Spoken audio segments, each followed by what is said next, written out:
के अपना माई सुन लो पुकार हो। बेटवा के अपना माई सुन लो पुकार हो।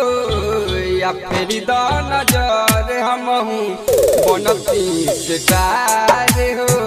या फिर दो नजर हमहू बनती सितार हो। बेटवा के अपना माई सुन लो पुकार हो।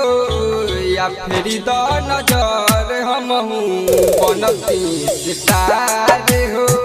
या फिर दो नजर हमहू बनती सितार हो।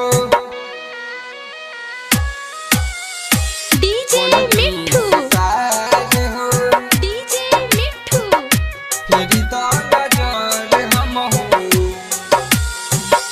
फिर दो नजर हमहू बनती सितार हो।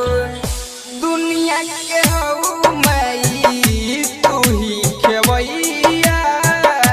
पार लगा दो हमार फसल बनैया। दुनिया के हो मई तू ही खेवैया। पार लगा दो हमार फसल बनैया। एतने ये माई हम पे कत उपकार हो। एतने ये माई हम पे कत उपकार हो। या फिर दो नजर हमहू बनती सितार हो। आ फिर दो नजर हमहू बनती सितार हो। डीजे मिठू डीजे मिठू फिर दो नजर हमहू फिर दो नजर हमहू बनती सितार हो।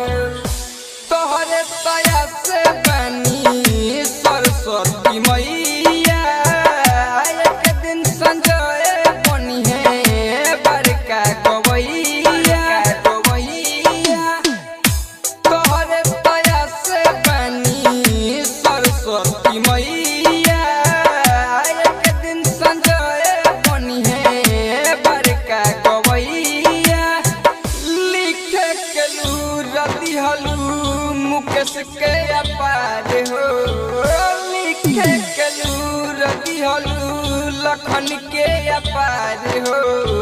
या फिर दो नजर हमहू बनती सितार हो। आ फिर दो नजर हमहू बनती सितार हो। बेटवा के अपना माई सुन लो पुकार हो। या फिर दो नजर हमहू बनती सितार हो।